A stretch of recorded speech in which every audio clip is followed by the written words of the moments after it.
요한복음 6장 67절과 68절 오늘 주제 성경절입니다. 제가 봉독하겠습니다. 요한복음 6장 67절 68절입니다.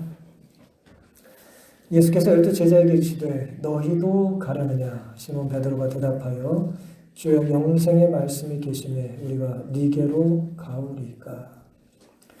요한복음 6장의 배경은 이제 그 오병이어의 기적이 있는 그런 이제 장면의 그 다음날 내용이 되겠습니다. 여러분 그 전날 음식을 잔뜩 잡수시고 기분 좋은 일이 있으면 그 행복감이 그 다음날로 좀 이어지나요? 예, 그렇죠. 어제 좋은 거 구경하면 그 다음날 몸은 좀 피곤해도 행복하지 않습니까? 오랫동안 만나지 못했던 사람 만나고 행복하면 그 잔잔한 감동이 마음에 이제 잔상으로 남아 있잖아요. 오병이의 기적은 성경에 기록된 많은 이적 중에 참으로 이제 매력적이고 흥미로운 기적인데요. 예수님의 제자들은 물론 이제 정말 많은 사람들이 아이와 어른들 셀 수 없을 만큼 많은 사람이 뭐 한 2만 명을 헤아리는 사람들이 그 음식의 수혜를 이제 누리게 됐습니다. 그리고 12강조가 남았기 때문에 또 얼마나 많은 사람들이 더 그것을 이제 기적의 이야기와 함께 그 음식을 맛봤을지 우리는 이제 상상하기가 어렵지 않은 것입니다. 그리고 이제 제가 얼마 전에 설교 드린 것 같은데요. 오병이의 기적이 있었던 그날 저녁에 제자들은 예수님을 이제 왕으로 임금으로 삼으려고 하는 그 틈을 이제 그 백성들의 틈을 벗어나서 산에 가서 기도를 하셨고 제자들은 예수님이 안 내려오시니까 밑에서 이제 투덜거리고 있었어요. 왜 안 오시냐, 왜 안 오시냐. 이제 배를 타고 이제 결국 이제 건너가라는 예수님의 말씀에 그들이 이제 원하지 않았지만 순종을 하고 새벽까지 어떤 일이 있었습니까? 이제 광풍이 일었어요. 그렇죠? 그래서 이제 물에 빠져 죽을 것 같은 상황이었고 그때 예수님께서 갈릴리 북쪽 바다를 건너서 이제 그들에게 오셨습니다. 그리고 그때 베드로 또 뭐 했습니까? 물 좀 걷게 해달라고 또 그래가지고 특별한 요구를 예수님께서 들어주셨고 또 바다를 건너다가 자랑 좀 하려고 돌아섰다가 보기 좋게 물에 빠졌죠. 그리고 예수님께서 손을 내밀고 이제 그를 구원해 주셨습니다. 그날 새벽에 있었던 일들이에요, 이게. 그리고 오늘 본문의 배경은 그 전날과 또 그 다음날 새벽, 그리고 그 다음날 아마 오후까지겠죠. 백성들이 다시 예수님을 찾아오고 또 예수님께서 그들과 대화를 주고받으시고 오늘 이 본문은 특별히 제자들에게 질문을 하신 내용이 되겠습니다. 어떻게 보면 굉장히 그 많은 일들이 있었던 하루였어요. 정말 많은 일들이 있었던 하루였는데 베드로의 어떤 모습은 우리에게 매우 매력적으로 이제 다가오는 것입니다. 예수님을 시선에서 놓치니까 물에 빠지게 됐죠. 오늘 우리 역시 삶의 광풍이 불고 또 우리의 바람이나 소원이 때로 이제 이루어지지 않는 것 때문에 우리 시선에서 예수님을 놓칠 유혹이 있지 않겠습니까? 그럼 누구든 이제 물에 빠지게 되는 것이죠. 넘어지게 되고 또 쓰러지게 되고 또 상처를 입게 마련입니다. 해답은 누구에게 있습니까? 우리가 다시 예수님께 시선을 고정하고 여전히 예수님께 해답이 있다는 것이죠. 많은 사람들은 이제 예수님을 이제 그 전날의 이적을 잊지 못해서 여전히 예수님을 따라왔어요. 그리고 어떤 마음을 가지고 예수님을 따라왔는지를 이제 화이신지키 기록합니다. 보리떡의 이적에 대한 소문은 원근에 퍼져서 아침 일찍부터 사람들이 예수를 보기 위하여 벳세다로 모여들었다. 무수한 사람들이 육로로 혹은 바다를 건너 찾아왔다. 전날 밤에 예수를 떠나갔던 사람들이 아직도 그곳에서 예수를 뵙게 될 것을 기대하면서 돌아왔다. 그랬습니다. 제가 지도를 지금 보여드리진 않습니다만은 갈릴리 호수가 이제 북쪽이 이렇게 호수가 이렇게 있으면 호수 동쪽에서 이적이 있었던 거예요. 그리고 이제 제자들은 동쪽에서 이제 서쪽으로 가로지르는 이제 배를 타고 간 것이고 배를 타지 못한 사람들은 그 북쪽이 이제 그 북쪽 이제 육로를 거쳐서 예수님을 만나러 왔다. 이제 그 내용이 되겠습니다. 예수님을 만나러 온 그 사람들의 기대가 뭐라고요? 그 전날에 먹었던 그 어떤 놀라운 이적에 대한 잔상이 남아 있었기 때문에 그런 것이죠. 다양한 사람들이 각기 다른 급박한 개인적인 필요에 따라서 주님을 찾아왔어요.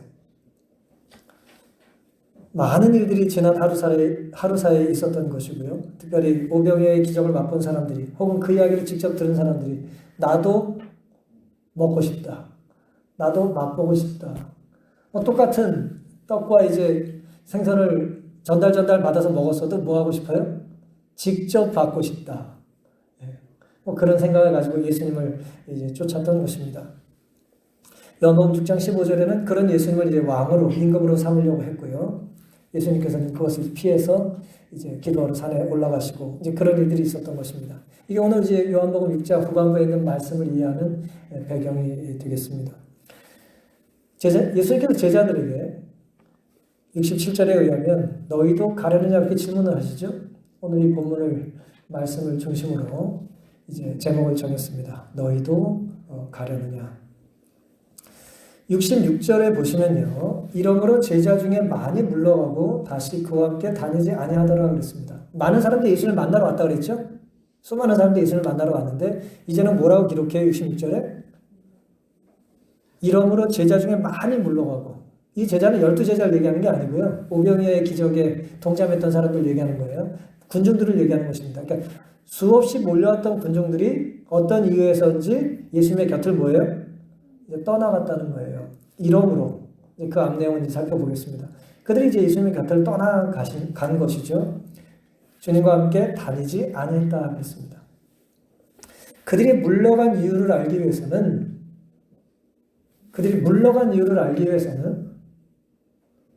몰려온 이유를 알아야 되지 않겠습니까? 그렇죠? 누군가 사이가 좋다면 사이가 좋은 이유가 있는 거죠. 그렇죠? 근데 사이가 좋던 사람이 싸워요. 왜 싸웠니 묻기 전에 사실은 뭐예요? 그 전에 왜 사이좋게 지냈지를 살펴보는 게 먼저 맞는 거예요. 이유가 있는 거거든요.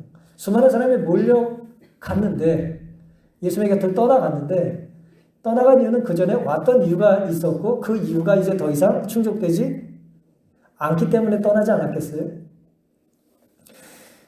요한복음 6장 24절부터 보시면요. 무리가 거기 예수도 없으시고 제자들도 없음을 보고 그 배들을 타고 예수를 찾으러 가버나움으로 가서 갈릴리 북쪽을 얘기하는 것입니다.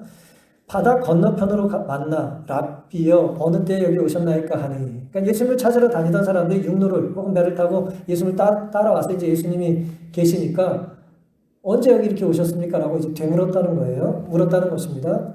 그때 예수께서 26절에 대답하십니다. 가라사대 내가 진실로 너에게 이르노니 너희가 나를 찾는 것은 표적을 본 까닭이 아니오 예수님의 어떤 놀라운 이적을 보고 하나님을 만나기 위한 메시아를 만나기 위한 그런 영적인 갈망 때문이 아니고 예수님께서 굉장히 매섭게 말씀을 하셨어요. 떡을 먹고 뭐하다고요? 배부른 까닭이로다 그랬습니다. 너희가 나를 찾아온 이유가 하나님을 만나고자 하는 예배자와 경배자와 어떤 영적인 동기가 아니라 떡 먹고 배불렀기 때문이라는 거예요. 그 전날. 혹은 뭐예요? 오늘도 그러길 원하기 때문이라는 거예요. 그들은 무슨 가치 있는 동기에서 예수님을 찾은 것이 아니라는 것입니다. 떡을 얻어먹고 배가 부른 때문에 예수께 붙음으로써 현세의 이익을 좀 더 얻기를 바랐던 것이다. 그랬어요. 번역이 좀 투박하게 됐습니다만 요즘은 이해가 되시죠? 그들이 예수님을 찾아온 이유는 물질적인 필요를 채울 수 있었기 때문이에요. 현세의 이익이 좀 더 지속되기를 바라는 것입니다. 어제 예수님을 쫓아왔더니 놀라운 일이 있었어요. 그 놀라운 일은 먹고 사는 일을 뭐 할 필요가 없어요, 이제? 걱정할 필요가 없는 거예요. 그러니까 일터로 나가는 것보다 예수님 뒷공을 쫓아다니는 게 나은 거예요. 그래서 그렇게 온 겁니다. 누군가의 1차적인 어떤 필요를 채워주는 게 나쁜 건 아니죠. 누군가의 필요를 채워야 되니까 그건 나쁜 것이 아닙니다만 필요를 채우는 것이 예수님을 찾는 유일한 이유가 돼서는 안 되겠죠. 그렇죠? 오래간만에 혹은 반가운 사람을 만나서 우리가 할 말 없으니까 뭐라 그래 맨날? 밥 먹자 그러잖아요. 밥 먹자. 언제 밥 먹자 그러잖아요. 그렇죠? 언제 한번 밥 먹자 그러지 않습니까? 근데 정말 밥만 먹으려고 만나니까 우리가? 네? 밥 먹자는 얘기가 진짜 밥만 먹자는 얘기예요? 아니죠. 근데 누군가 밥 먹자 그랬는데 밥만 먹으러 나오면 마음이 어때요? 마음이 아프죠. 나를 무슨 뭐 밥 주는 사람으로 하나 이렇게 마음이 아프지 않습니까? 군중들은 당시에 예수님을 자신들의 신분을 상승시킬 수 있는, 자신의 신분을 상승시키고 경제적으로 또 군사적으로 정치적으로 예수님을 만나면 내가 좀 혜택을 누릴 수 있는 뭐로 여겼냐? 요즘 말로 수혜주, 또 쉽게 이야기하는 보험으로 여긴 거예요. 투자 대비 예수님의 보험에 가입하면 내가 이득이 많은 것입니다. 예수님 좀 쫓아다니고 설교 좀 듣고, 예? 그러면 뭐예요? 정치적으로, 군사적으로, 경제적으로, 또 말씀도 좋으니까 정서적으로 뭐 안정이 오겠죠. 따라서 그들은 주님이 주시려는 것을 받으려는 마음보다 자신들이 원하는 것을 얻어내려고 하는 욕구가 더 컸던 것입니다. 그들이 예수님을 쫓아왔던 이유가 그런 것이었습니다. 그렇다면 그들이 원하는 건 뭐예요? 한마디로 떡이죠, 떡. 그렇죠, 떡. 뭐 떡이 나쁜 게 아니에요. 이제 오해 없이 들으세요. 떡이 이제 1차적인 이유라면, 떡 때문에 예수님을 만난다면, 오늘 저희는 떡이 아니라 김밥을 준비한 것 같은데, 여러분이 김밥 때문에 교회를 오신다면, 김밥을 준다면 교회가 아니고 다른 데도 갈 거 아니에요. 김밥을 얻어먹는 게 1차적인 목적이라면 김밥을 주는 곳이 교회만 있습니까? 김밥을 더 많이, 더 고급스럽게, 더 만나게 주는 곳이 있을 거 아니에요. 그럼 교회 오는 이유가 김밥이라면 김밥을 주는 곳을 찾아 나서지 않겠습니까? 오늘 이제 본문의 말씀을 우리가 이해할 수 있는 그 핵심이 거기에 있는 것입니다. 떡 때문에 예수님을 쫓았다면 굳이 예수님만을 쫓은 이유가 없어요.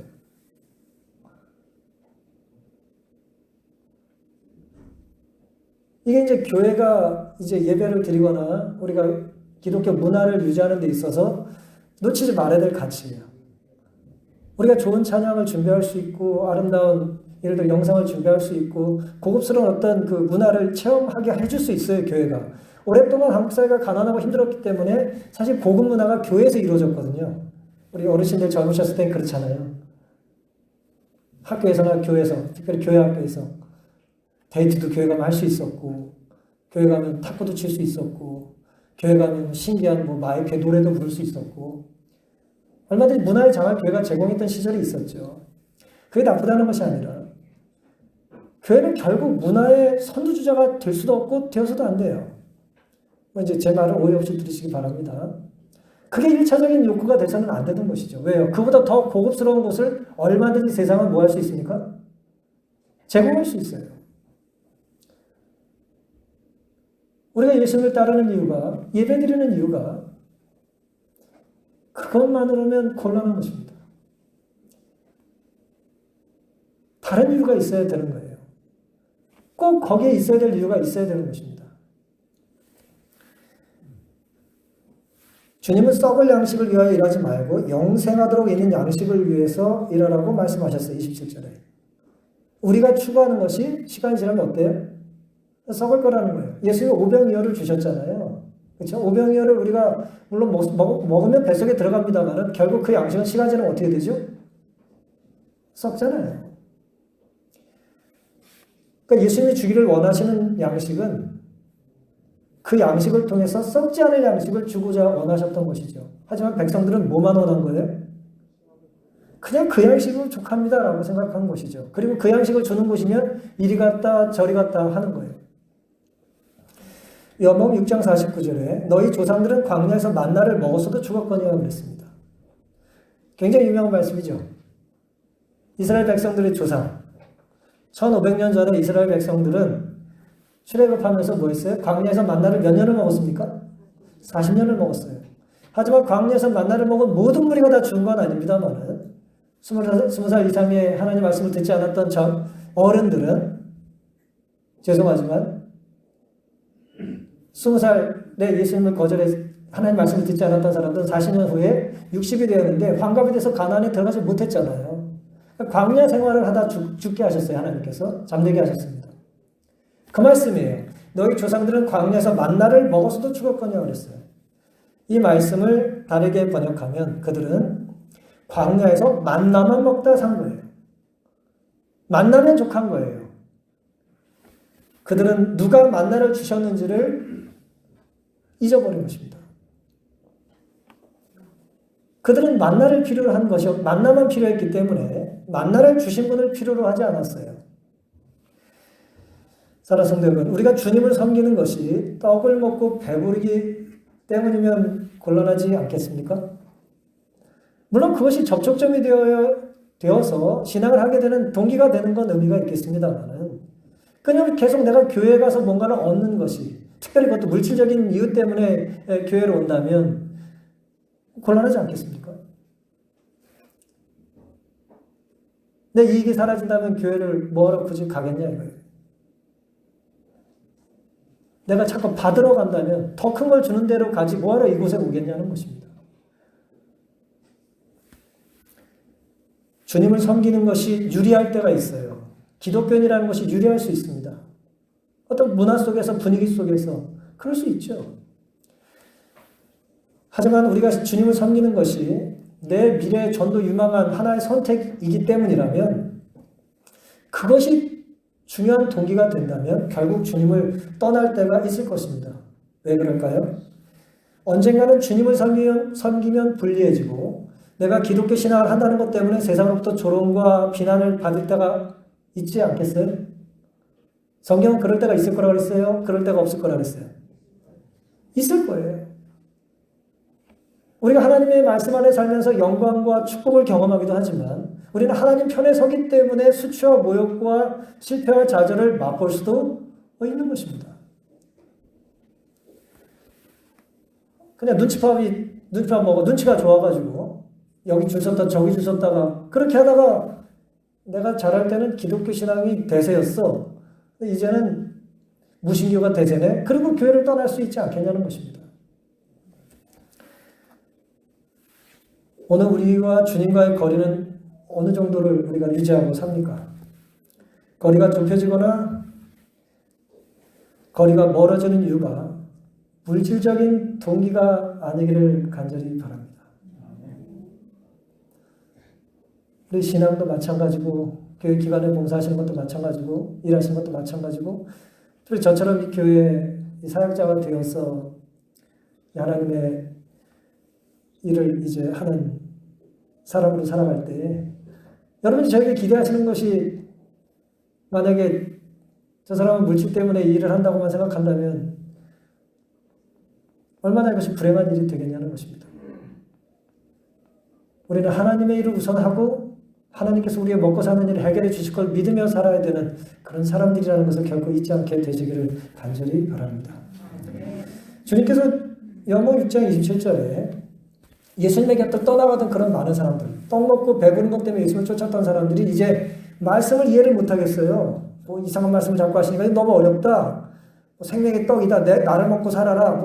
이런저런 얘기하시니까 우리들이 떡이나 주지 뭔 이상한 얘기를 하셔? 그러면서 이제 주님 곁을 다 떠나갔어요. 그때 예수님께서 제자에게 하셨던 말씀이 오늘 말씀입니다. 예수께서 12 제자에게 이르시되 너희도 가려느냐? 왜 주님은 제자들에게 너희도 가려느냐고 질문을 하셨을까요? 이제 그 헬라어 원문은요, 이제 이런 의미가 있습니다. 너희도 가고 싶지 않지, 그렇지, 그런 뜻이에요. 이제 헬라어 번역을 가장 잘 번역했다고 하는 이제 NASB라고 하는 영어 성경은요, You do not want to go away also, do you? 이렇게 번역했어요. 그러니까 너희들은 가고 싶지 않은 것이지 않지, 그렇지, 그렇게 번역했어요. 헬라어 번역에는 이제 부정적인 말이 포함되어 있거든요. 이게 무슨 뜻입니까? 너희들은 가고 싶지 않지, 그렇지. 이게 무슨 뜻이에요? 질문자의 의도가 뭡니까? 어떤 질문에는 답이 들어있죠. 그렇죠? 어떤 질문에 답이 있죠. 질문을 잘 듣기만 해도 답을 맞힐 수 있죠. 예수님 원하시는 답이 무엇인지 우리는 예수님의 질문을 통해서 알 수 있죠. 그런 뜻이에요. 너희는 안 왔으면 좋겠다. 너희들까지 가면 안 된다. 너희들이 그런 이유로 나를 쫓는다는 건 내가 너무 마음이 아프다. 라는 의미예요. 예수님께서 몰라서 물으신 게 아니라는 것이죠. 왜요? 64절에 보시면 그러나 너희 중에 믿지 아니하는 자들이 있느니라 하시니 이는 예수께서 믿지 아니하는 자들이 누구며 자기를 팔 자가 누군지 처음부터 하십자가 그랬어요. 군중들은 예수님을 알기 때문에 수근거리고 예수님이 어떤 분인지 알기 때문에 그 집안을 비난해요. 그게 이제 6장에 쭉 나오는 내용이에요. 우리는 어설프게 알기 때문에 비난하고 어설프게 알기 때문에 절망하고 어설프게 알기 때문에 교만해요. 근데 예수님은 모든 것을 아시면서 질문하셨어요. 질문의 의도가 뭐겠습니까? 선생님이 답을 알지만 제자들에게 질문할 때 있죠. 그러면서 그 아이가 그 답을 맞히길 원하면서 계속 힌트를 주면서 질문할 수 있죠. 네? 야, 여기가 이거야. 그러면서 어디로 갈래? 뭐. 계속 뭐 이렇게 정말 답을 알려주면서 답을 얘기하라고. 그 답을 얘기하면 또 좋은 걸 주겠다고. 그런 마음으로 이제 우리가 아이들에게 혹은 자녀들에게 뭔가 질문할 때가 있어요. 그가 무엇을 알고 싶어서 하는 것이 아니라 주님께서 뭘 알고 싶으셔서 몰라서 캐내시려고 질문하신 것이 아니라 그를 따르는 열둘의 동기가 무엇인지에 관하여 그들을 시험하기 위해 그렇게 하셨다고 했어요. 너희들의 동기가 이러면 안 되지 않냐. 너희들도 저것을 중요하게 생각해서 나를 쫓아왔었으면 안 되지 않냐. 라는 이제 시험을 하신 것이라는 겁니다. 시험을 통과하기를 바라면서 계속 힌트를 주고 계신 거예요. 계속 힌트를 주는 거죠. 근데 알아들 마음이 있으면 알아듣겠죠? 그런 걸 성경은 귀 있는 자들은 들으라 그랬어요. 귀 없는 사람이 어디 있어요? 하나님 우리에게 귀를 다 주셨잖아요. 그렇죠? 이 육신의 귀든 뭐 마음의 귀든 우리에게 귀가 있습니다. 근데 답을 다 들려주시고 들으라는 거예요. 근데 이제 놀랍게도요. 들을 마음이 없으면 뭐합니까? 안 들려요. 안 들려요. 들을 마음이 없어서도 안 들리고 내가 익숙하지 않아서 안 들리기도 해요. 그 언어에 혹은 그 사상에 익숙하지 않으면 들어도 모르잖아요. 예수님께서 계속 눈높이를 맞추시는 거잖아요. 쉬운 말로 계속해서 이제 설명을 하시는 것입니다. 주님은 제자들의 동기가 적어도 떡을 먹고 배부른 까닭이 아니기를 원하셨던 거예요. 신앙의 이유가 이 땅의 만나에 국한되는 것을 원하지 않으셨다는 것입니다. 만나는 물론 각기 똑같이 나눠주셨습니다만은 우리 사람들 생각에 오병이의 기적을 빗대어 보면 좀 그 물고기가 어떻게 다 똑같겠어요. 5마리가. 예? 2마리인가? 물고기 2마리가 어떻게 똑같겠어요. 그건 물론 다 축복을 했습니다만은 보리떡이 어떻게 다 똑같이 생겼겠어요. 어떤 건 좀 더 먹음직스러운 보리떡이 있지 않겠어요?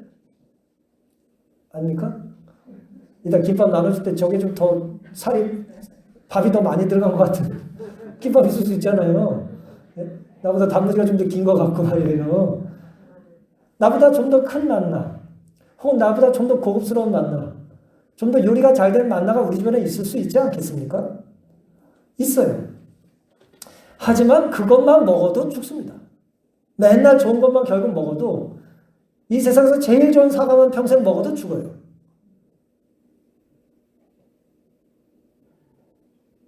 이 세상의 만나는 그래요.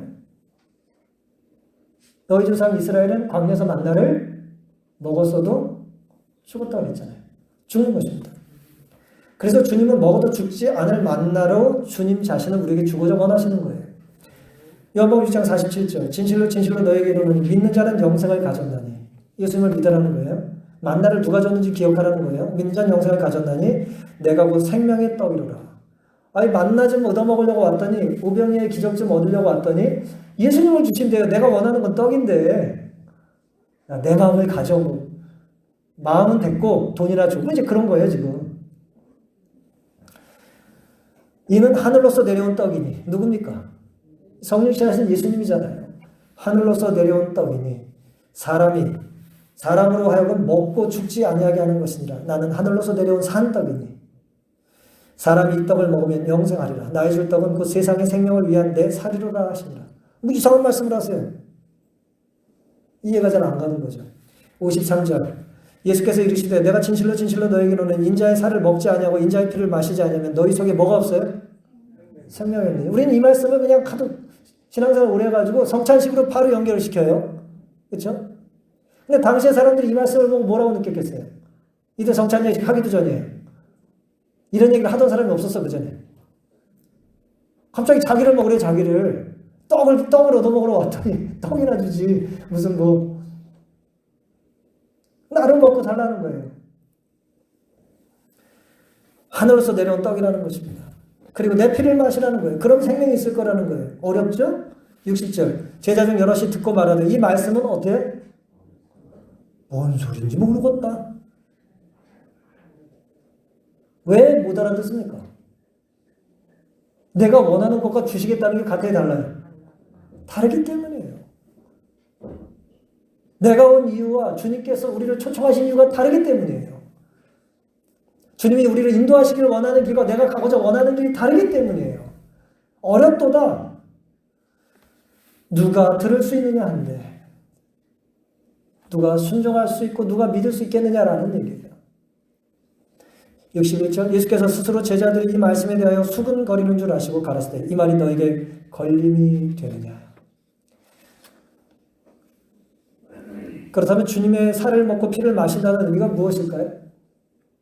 무슨 말씀이겠어요? 근데 그냥 그대로 문자적으로 이게 무슨 뜻이겠어요? 예수를 잡아 먹으라는 얘기잖아요. 이거 뭐 끔찍한 일 아닙니까? 이거 도대체 이런 신기한 이런 신비스럽고 이상한 요상한 그런 주장이 있습니까? 이 말씀의 영적인 의미는 그리스도의 살을 먹고 피를 마시는 것은 예수께서 우리의 죄를 사하신다는 것과 우리가 그 안에서 완전하게 된다는 것을 믿고 그를 개인의 구주로 받아들이는 것을 의미한다. 하이센젤이 이렇게 서술하셨습니다. 우리가 예수의 성품에 참여하게 되는 것은 그의 사랑을 바라보고 그의 사랑을 깊이 생각하고 거기서 깊은 감명을 받음으로 말미암는 것이다. 그랬습니다. 우리가 예수님의 말씀대로 예수님의 살과 피를 영적으로 받아들이고 그럼 받아들이면 예수님이 날 위해서 돌아가셨다는 거잖아요. 그렇죠? 예수님이 날 위해서 왜 돌아가셨어요? 뭘 해결해 주러 돌아가신 거예요? 죄를 해결해 주시러 돌아가신 거죠. 왜요? 죄의 싹은 죽음이니까 죽음을 정복하러 오신 예수님께서는 그 죄값을 대신 해결하시기 위해서 살과 피를 우리에게 십자가에서 내어 주시겠다는 거잖아요. 그럼 그걸 믿으라는 거죠. 그럼 너희는 영생이 시작된다는 거예요. 우리는 예수의 말씀을 믿고 순종함으로 예수의 성품에, 신의 성품에 동참하는 자가 될 것인데 그건 어떻게 가능하냐? 그 사랑을 바라보고 그 사랑의 깊이를 생각하고 그리고 그 사랑을 감동받음으로 받아들이는 거예요. 움직이는 거예요. 그 사랑에.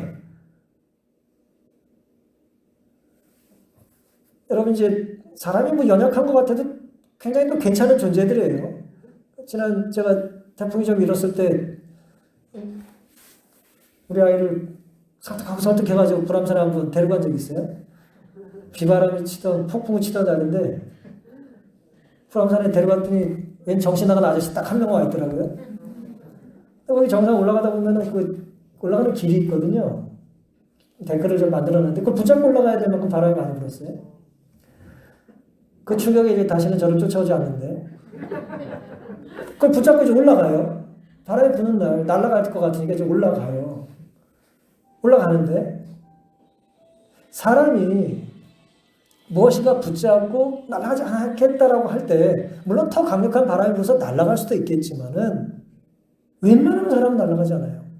내가 날아갈 마음을 강력하게 가지고 있으면 아무 생각 없는 차들은 가끔 넘어지지만 사람 바짝 바닥에 있으면 어때요? 자기 의지 따라서 잘 날아가지 않는단 말이에요. 큰 차들은 움직이고 기차들은 때로 탈선을 해도 사람이 딱 납작 엎드리는 말이에요. 잘 날아가지 않죠. 제가 말씀을 드리는 이유는 우리가 하나님의 사랑에 내가 감동을 받겠다 라는 작심을 하고 준비하는 마음으로 예배를 드리면 그런 마음으로 찬양을 하면 우리는 찬양을 통해서 말씀을 통해서 기도를 통해서 감동의 눈물을 흘릴 수도 있는 거예요. 감동이 이제 오는 것이죠. 그런데 날 감동시켜 보든지 날 한번 웃겨 보든지 혹은 뭐 날 울려 보든지 무슨 문화행사에 무슨 연기나 무슨 공연장에 관객으로 앉아 있으시다면 성령의 바람이 불어도 감동이 없는 거예요. 왜냐면 나는 받을 마음이 타쳤기 때문이에요. 주님께서 내 죄를 십자가에서 지불하셨음을 믿을 때 죄인은 주님 안에서 완전하게 된다는 것이 예수님께서 영생의 생명을 주고자 원하시면서 깨우쳐 주기를 원하셨던 진리였습니다. 사랑하는 성도 여러분, 주님을 닮고 주님께만 영향을 받고 주님께서 우리를 인도해 주시기를 오늘도 원하십니까? 그렇다면 주님을 받아들이고 주님의 곁을 떠나지 말아야죠. 말씀을 가까이 하고 성령의 임재를 갈망하고 겸손히 주님의 은혜를 기다려야 합니다. 여러분, 제가 밥을 많이 먹으면 저희 아들이 배가 부릅니까? 물론 죽어가던 아버지가 갑자기 밥 잘 드시면 안 먹어도 배가 부르겠지만은, 남이 먹는 음식이 나에게 배부름을 가져다 주나요? 그건 아니에요. 정서적으로 난 안 먹어도 먹기만 해도 배부르다는 얘기는 그거는 하루 이틀이나 가능하지 열흘 20일 안 돼요. 결국 자기가 먹는 걸로 자기가 배가 부르는 거예요. 주님의 사랑도 내가 취해야 하는 것입니다. 내가 주님 곁에 내가 있어야 되고 주님 말씀을 내가 묵상하고 주님 말씀에 내가 순종하고 주님 말씀에 내가 회개하는 거예요. 누가 대신해 줄 수 없어요. 이 타락한 세상에서 누군가 대리시험을 받을 수 있을지 모르지만 하늘은 그렇게 갈 수가 없습니다. 주님께서 이 시간 우리에게 너희도 가려느냐고 질문하신다면 우리는 어떤 대답을 해야 할까요? 근데 놀랍게도 베드로는 68절과 69절에 시몬 베드로가 대답하여 주여 영생의 말씀이 계시니 우리가 네게로 가오리까라는 놀라운 대답을 해요. 우리가 주는 하나님의 거룩하신 자신 줄 믿고 알았었나이다. 너희도 가려느냐 그랬더니 베드로가 뭐라고 대답해요? 영생의 말씀이 여기 계신데 우리가 누구에게 가겠습니까? 아름다운 고백인가요? 주님을 여기 두고 우리는 갈 데가 없다는 얘기예요. 주님 때문에 온 것이지 떡 때문에 온 게 아니라는 거예요. 그렇게 살길 원한다는 거예요. 가난해도 주님과 같이 있기를 원한다는 거예요.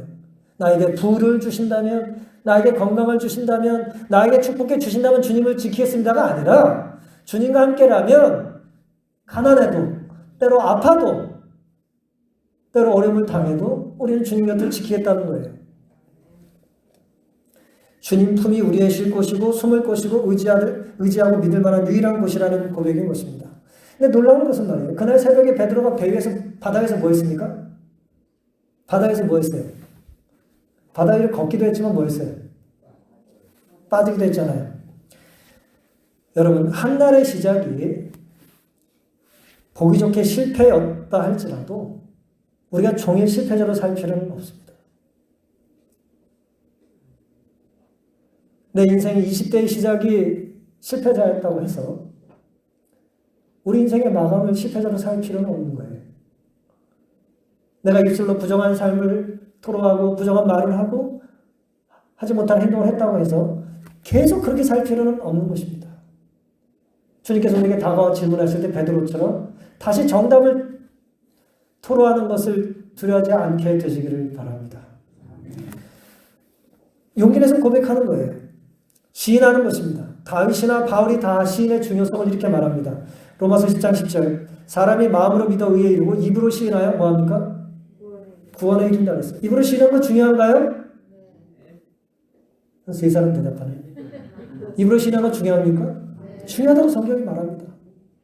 뭐 굳이 입으로 얘기하지 않더라도 속으로 반응하는 건 중요하다는 거예요. 시편 32편에 이제 다윗이 범죄하고 두려움에 도망가는 고통 중에 있을 때에 이렇게 이제 고백을 했어요. 내가 토설치 아니할 때 종일 신음함으로 내 죄를 회개하지 않고 토로하지 않고 있을 때 뭐예요? 종일 괴로움을 겪었다는 거예요. 내 뼈가 쇠하였다 그랬어요. 5절 내가 이르기를 내 허물을 여호와께 뭐하리라? 말해야겠다. 고백해야겠다. 회개해야겠다. 손을 내밀어야겠다. 하나님께 도와달라고 자복하리라 하고 주께서 내 죄를 아뢰고 주께 내 죄를 아뢰고 내 죄악을 숨기지 아니하였더니 곧 주께서 내 죄의 악을 뭐 했어요? 사하셨다. 주님께서 다윗의 죄를 모릅니까? 그 바보짓 하고 뭐 미치광이 짓 하고 도망다니고 뭐 모릅니까? 다 알죠? 시편 30편의 배경이에요. 근데 그 부끄러움을 안고 있을 때는 이 뼈가 마르는 것 같았다 이거예요. 근데 주님께 고백하는 거예요. 주님, 제가 죄를 졌습니다. 제가 잘못 살았습니다. 토로하고 회개하니 뭐예요? 숨겨지지도 않는 죄를 하나님 앞에 다시 고백해 드렸더니 내 죄가 용서받았다라고 하는 것입니다. 베드로는 죽을 것 같은 자신의 모습이 아니라 살려주시겠다는 주님의 약속을 믿은 것입니다. 다윗도 바울도 베드로도 이런 믿음이 있었던 거예요. 요한복음 6장 54절에 내 살을 먹고 내 피를 마시는 자는 영생을 가졌고 마지막 날에 내가 그를 다시 살리리니 그랬습니다. 성경에 있는 많은 좋은 말씀 중에 살려주겠다는 말씀 참 좋죠? 저는 다시 살려주겠다는 말이 더 좋아요. 다시 살라는 거예요. 네가 어떤 동기로 왔든지 그 동기 때문에 계속 그것이 잘못된 동기라면 더 거룩한 동기를 가지고 이 안에 붙어 있으라는 것입니다. 다시 살리리라. 이전에 베드로는 주님에게 자신을 떠나라고 했어요.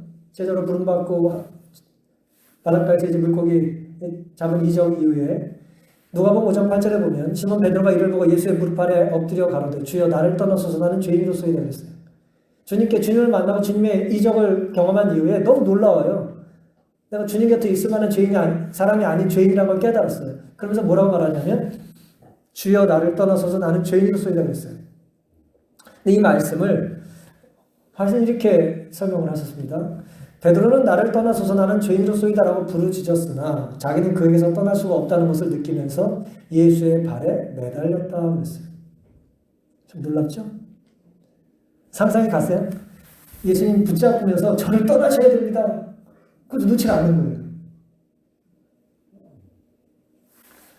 우리가 떠나지 않기를 바라면서 이제 늦었는데 가야지라고 할 때 있습니까? 없어요? 사랑하는 친구나 뭐 연인을 만나서 뭐 데이트를 하는데 가긴 가야 돼. 보내긴 보내야 되는데 늦었어요. 그러니까 말은 뭐예요? 이제 가라는 거예요. 근데 손은 뭐예요? 붙잡고 있는 것입니다. 이제 그런 상황이에요. 베드로가. 내가 주님 곁을 지킬 만한 자기의 부정함과 더러운 삶의 모습을 봤을 때 주님 곁에 있을 수 없고 주님이 자기 곁에 있으면 안 될 것 같지만 그런 주님을 뭐 할 수 없어요? 놓칠 수는 없는 거예요. 놀랍게도 요한복음 6장 68절에서는 주여 영생의 말씀이 계시면 우리가 네게로 가오리까라고 하는 말을 해요. 전혀 다른 말이죠. 하나는 떠나십시오라고 말하면서 붙잡고 있고 하나는 뭐예요? 너희도 갈 거냐라고 물었을 때 네게로 갑니까? 여기 있어야지라고 대답을 하는 거예요. 다른 문장을 말하는 것 같지만 동일한 얘기를 하고 있는 것입니다. 모순같이 보이지만 전혀 모순이 되지 않는 거예요. 우리가 주님을 만나면 겸손해집니다. 내 자격 없음을 깨달아요. 그러니 주님 내 곁을 떠나십시오라고 말하지만 그 말은 뭐예요? 그래서 나는 주님 곁에 있고 싶습니다라는 거예요. 그런 말을 들은 예수님 기쁘실까요? 기쁘시죠. 그 말을 듣고 싶으신 거죠. 그러니까 너희도 가려느냐라고 하는 질문에 베드로는 정답을 얘기한 거예요. 우린 주님에는 갈 데가 없습니다. 각자의 삶의 무게에 눌려서 해답이 보이지 않을 때가 얼마나 많습니까? 그때 베드로는 그 해답을 이렇게 얻었어요. 주는 하나님의 거룩하신 자인 줄 믿고 알았습니다. 믿어야 알게 되는 신앙이 진짜 신앙입니다. 믿지 않으면 알 수 없어요, 신앙은. 온전히 믿고 온전히 알게 되는 놀라운 경험이 베드로의 경험만이 아니라 우리의 경험이 될 수 있기를 간절히 바랍니다. 군중들과 베드로는 동일한 것을 먹었죠. 그 전날 똑같은 거 먹었잖아요. 오병이어. 같은 이적을 체험했지만 다르게 행동했어요. 이해하지 못했던 유대인들은 동일한 이적들을 보았고 동일한 말씀을 들었다. 그러나 그들은 믿음이 부족했으며 그 결과 불신 가운데 돌아섰다. 제자들은 믿음으로 예수님의 말씀과 사업을 받아들여 정반대의 결론에 도달했으며 이제 예수가 메시아라는 사실을 확신했다. 영적인 일에 있어서 믿음은 결국 앓을 낳는다. 마지막 말씀 중요한 말씀입니다. 영적인 일에 있어서 믿음은 결국 몰라요? 알을, 깨달음을 낳습니다. 오늘 우리에게 있어서 깨달음이 부족하잖아요. 두렵잖아요. 무섭잖아요. 우리에게 필요한 게 뭡니까? 주님의 말씀을, 주님의 약속을 믿는 것입니다.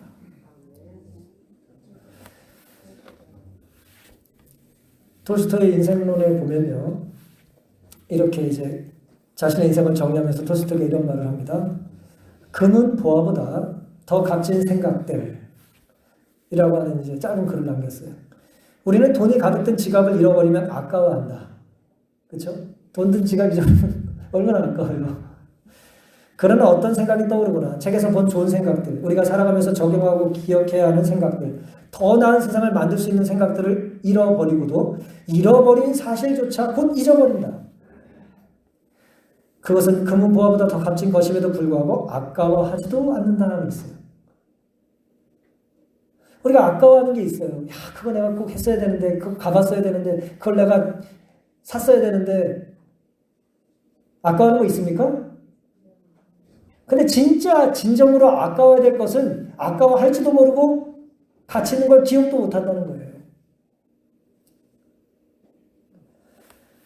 무엇을 해야 할지 의심이 들 때 톨스토이는 이어서 이렇게 말합니다. 무엇을 해야 할지 의심이 들 때 있죠. 살다 보면. 내가 뭘 해야 돼? 어떻게 살아야 돼? 혼돈이 올 때 있잖아요. 그때 무엇을 해야 될지를 알 수 있는 좋은 방법을 톨스토이가 제시합니다. 어쨌든 그는 이렇게 말해요. 무엇을 해야 할지 의심이 들 때 말이에요. 당장 내가 죽을 수도 있다는 것을 생각하라 그랬어요. 내가 당장 죽는다면 지금 내가 뭘 해야 될지가 명확해지지 않습니까? 네? 내가 지금 생각하고 관심을 갖는 그 많은 것들이 당장 죽어도 가치 있는 일인가요? 네? 톨스토이는 아니라는 거예요. 그러니 정말 소중한 것 혹은 귀한 것을 뭘 택해야 될지 혼동스럽다면 내가 죽어도 그걸 택할 거냐라고 물어보라는 거예요. 죽어도 그걸 선택할 만한 가치가 있는 거냐고 물으라는 것입니다. 시편 34편 6절에는 이 공고한 자가 부르짖음에 여호와께서 들으시고 그 모든 환난에서 구원하셨도다. 8절 너희는 여호와의 선하심을 맛보아 알지어다. 그에게 피하는 자는 복이 있다 그랬습니다. 하나님은 선하신 분이에요. 그 선하신 분을 맛보아 알기 위해서는 우리 어떻게 해야 됩니까? 공고한 자가 부르짖으라는 거예요. 그럼 하나님께서 뭐 하신다고요? 들으실 거라는 것입니다. 그때 부르짖을 때 어떻게 부르짖어야 돼요?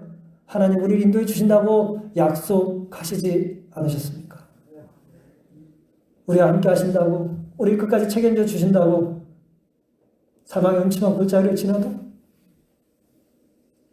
우리가 두려워하지 않을 거라고 약속하지 않으셨습니까? 그 말씀을 붙잡고 기도하라는 것이죠. 사랑하는 성도 여러분, 금은보화 때문에 더 귀한 주님을 떠나는 일이 없게 되기를 바랍니다. 뭘 해야 좋을지 모를 때에 주님은 십자가 앞에서도 우리를 선택하셨던 것처럼 우리도 생명이 끊어지는 순간에도 선택할 가치 있는 것을 선택할 수 있게 되기를 간절히 바랍니다. 하지만 주님 우리가 쉽게 포기하는 연약함을 아세요. 우리가 얼마나 연약한지를 아십니다. 그래서 우리에게 해답을 알려주시는 거예요. 너희도 가려는 거야? 하지 말라는 대답이 거기 있습니다. 이 교회가, 혼 여러분의 가정이, 혼 여러분의 일터가 주님의 음성을 듣는 아름다운 곳이 될 수 있기를 간절히 바랍니다. 그때 베드로의 대답이 우리의 대답이 되어야겠죠. 영생의 말씀이 있으니 우리가 뛰게로 가겠습니까? 주님에는 갈 곳이 없고 살려주시겠다는 주님의 약속을 믿고 살려주시는 주님의 선하심의 능력을 맛보아 알 수 있는 앞으로의 우리의 삶이 돌아가는 한 주가 될 수 있기를 바라면서 오늘 말씀을 마치겠습니다.